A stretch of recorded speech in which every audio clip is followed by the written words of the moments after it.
rendre ses prospects matures pour acheter vos produits. Je suis aujourd'hui avec Florian de l'agence et on va justement discuter de comment faire en sorte qu'on puisse réussir à rendre un prospect peut-être un peu froid ou tiède, chaud et prêt à passer à l'achat. T'es prêt? Ah ouais, c'est parti. Générique.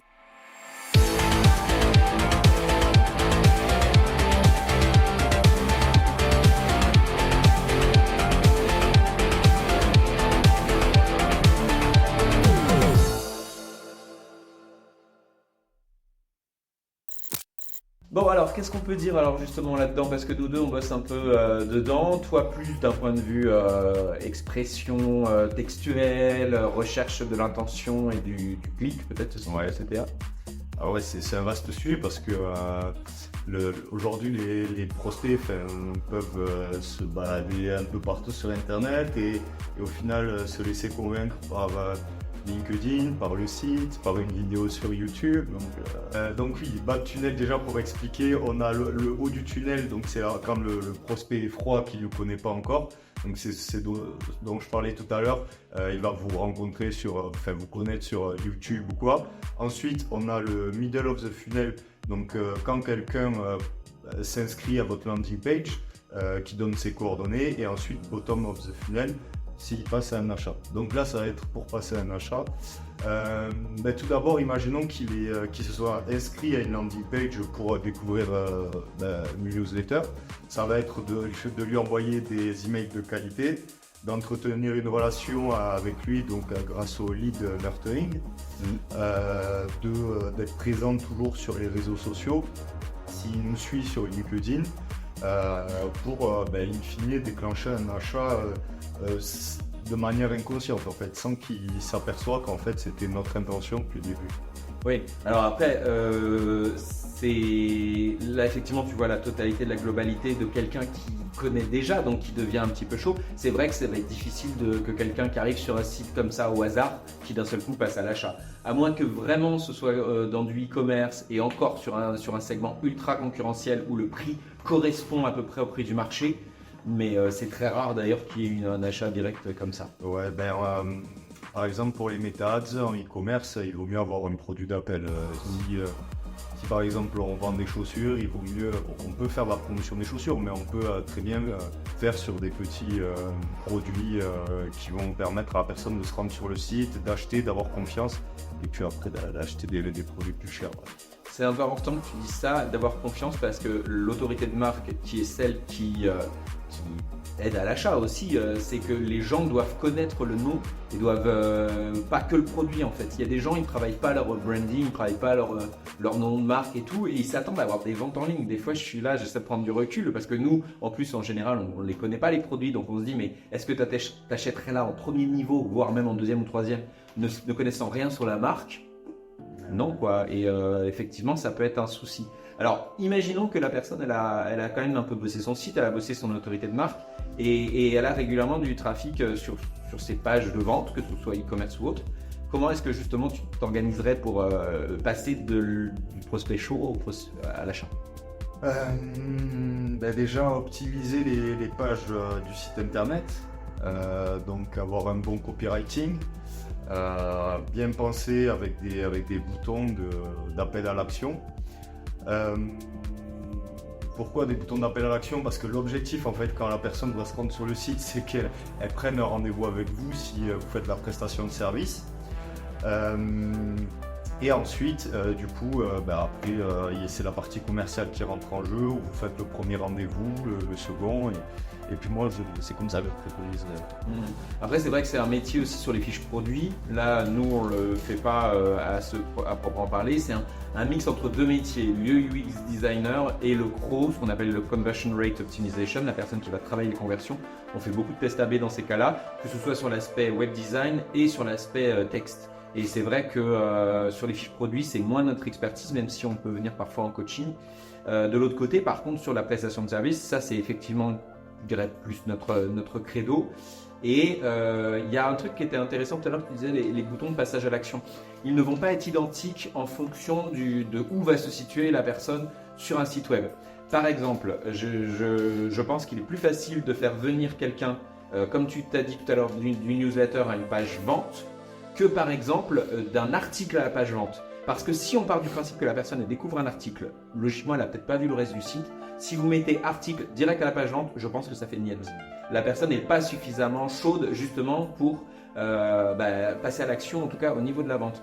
Par contre, rien ne n'empêche de passer par la page portfolio ou la page découverte d'une autre page qui est plutôt au milieu de tunnel.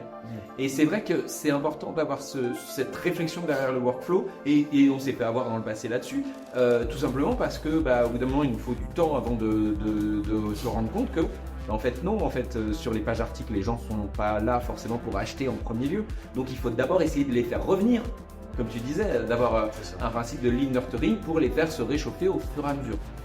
Généralement, ce qu'on voit dans les articles de blog qui sont bien référencés, enfin bien écrits, c'est un appel à l'action vers un newsletter après. C'est ça, ça peut être ça, ou le portfolio. Ouais, ou le portfolio. En fait, l'idée, c'est de garder après le lead qui est venu sur le site dans votre écosystème pour plus qu'il en sorte et pour entretenir une relation et le réchauffer jusqu'à l'achat.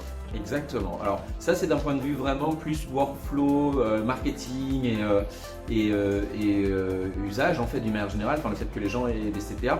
Moi je vais revenir un peu en haut de tunnel. Tout à l'heure j'ai dit comment on parlerait du haut de tunnel. Cette fois-ci plus en com. Aujourd'hui il y a des choses qui vont faire la différence sur un site web en haut de tunnel et d'ailleurs ailleurs aussi sur les réseaux sociaux qui sont juste en dessous le fait d'être découvert. Et on dit que le haut c'est la découvrabilité, le milieu c'est la considération. Et pour être considéré, eh bien, il faut avoir des éléments de considération impactants forts. Il y a certains qui décident par exemple de financer une énorme vidéo sur leur site web pour faire un effet wow. Pour eux c'est leur différenciation. Nous on l'a testé dans le passé, personnellement je trouve que ça alourdit les sites, c'est pas l'idée que je m'en fais, d'autant qu'en plus moi j'aime bien justement vendre le fait qu'on travaille le SEO, donc bon c'est un peu compliqué d'avoir ces éléments là qui sont lourds. On a préféré travailler le SEO du site web et travailler d'autres choses par contre sur le site web. Qu'est-ce qui peut marcher en considération? Moi je vais en citer quelques-uns, t'en as qui viennent à l'esprit quoi? Alors là honnêtement, sur le site. Alors, sur notre site à l'heure actuelle, on a énormément travaillé les portfolios. Aujourd'hui, le fait que les portfolios ils soient extrêmement denses, précis et aussi montrer vraiment patte blanche sur ce qu'on a fait, comment c'est beau et les résultats qu'on a obtenus, ça forcément c'est de la considération et c'est de la considération plus. On met ces éléments-là évidemment sur les parties portfolio, mais on les met aussi à certains endroits de la page d'accueil. Genre, venez voir. Ah oui, tu vois. Donc ça, c'est déjà un élément important. D'ailleurs, en anglais, dans la stratégie purement marketing de la considération, on dit qu'il faut essayer de trouver le aha moment. Le aha moment, c'est le moment où la personne elle peut faire du genre j'ai vu plein d'autres sites avant mais je m'attendais pas à ça là-dessus. En France on dira plutôt comment on appelle, il y a un autre nom pour ça, l'effet waouh.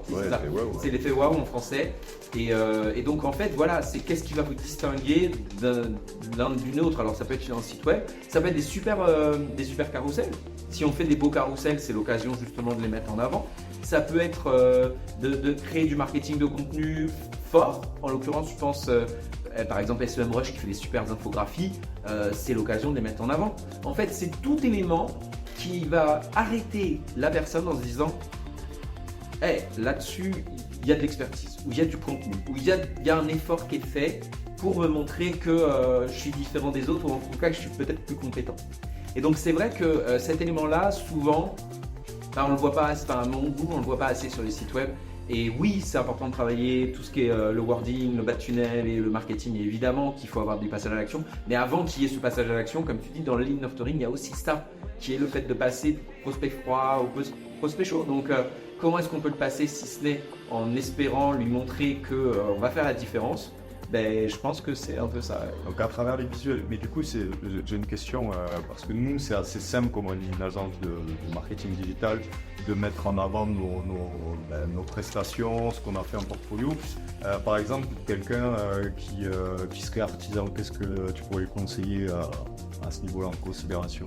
Alors les artisans ils utilisent beaucoup le principe du avant-après. Bon ça marche à la fois sur les réseaux sociaux et sur un site web aussi. Alors souvent ceux qui sont les plus premium vont dire c'est pas terrible parce qu'on voit le avant et donc ça ne nous met pas bien. Enfin voilà, c'est pas très beau. Pour le coup il y a plein de choses qu'on peut faire qui vont venir plutôt rassurer puisque puisque en l'occurrence, faut réfléchir à qu'est-ce que veut la personne. Pour un artisan, évidemment, ce qui est le plus important, c'est de rassurer. Donc en gros, il faut réfléchir à qu'est-ce qui va faire la différence au niveau de la réassurance. Est-ce que c'est des normes? Est-ce que c'est des avis? Est-ce que c'est du travail bien fait qu'on peut voir directement en photo ou en vidéo? Tous ces éléments-là, avant de les déterminer, je suis d'accord que là je t'ai donné des exemples avant qui étaient déterminés dans ma tête, mais ça, il faut se poser la question, qu'est-ce qui va faire la différence dans le mindset du persona? On va revoir avec ça, mais l'importance du persona quand même, Oui, au cœur de la stratégie.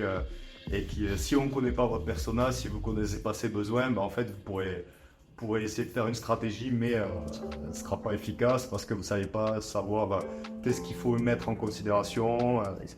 Mais c'est complètement ça. En fait, le problème, c'est que ça barre tout le monde de faire des personas et qu'au début, de toute façon, on ne sait pas trop. Les gens, ils savent pas. Ils se disent, on va aller sur des hypothèses, c'est ridicule, ça se base sur rien. Déjà, tu peux sonder ton audience ou tes clients précédents, mais bon, peu importe. Au-delà de ça, là par exemple, j'ai du coaching en Google Ads. La personne me dit, on ne peut pas envoyer vers notre site web parce que bon, c'est pas possible, c'est un truc national.